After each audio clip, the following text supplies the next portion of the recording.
दो दोस्त थे, एक का नाम राम था और दूसरे का नाम हरि था। राम की उम्र 15 साल थी और हरि की उम्र 10 साल थी। दोनों गहरे दोस्त थे।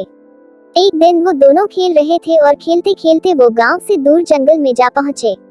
लेकिन उनके साथ भूलवश ये हादसा हुआ कि जो बड़ा दोस्त राम था वह कुएं में गिर गया। कुआं खाली था लेकिन हरि परेशानी में था क्योंकि उसका दोस्त मुसीबत में था और दूर दूर तक मदद करने वाला कोई नहीं था।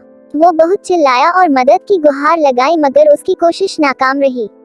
उसके बाद उसने दिमाग लगाया और उसको एक रस्सी और बाल्टी दिखाई दी। उसने रस्सी को कुएं में डाला और राम को बोला कि वो इसमें बैठ जाए, वो इसकी सहायता से उसको बाहर निकालने की कोशिश करेगा।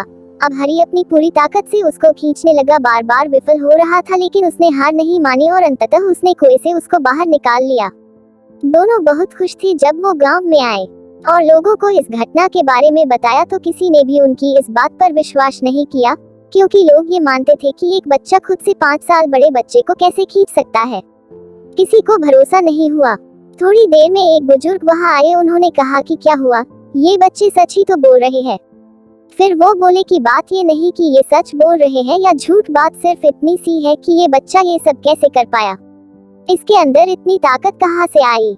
उन्होंने कहा क्योंकि वहां पर इस बच्चे को ये कहने वाला कोई भी नहीं था कि तू इस काम को नहीं कर पाएगा, इसलिए जो ये कर रहा था इससे विचलित नहीं हुआ और इसको विश्वास था कि ये कर पाएगा और इसने कर दिखाया। अगर वहां कोई और होता जो इस बच्चे को जरूर बोलता कि तू ये नहीं कर पाएगा और शायद वो ना कर पाता, लेकिन उसने कर दिखाया।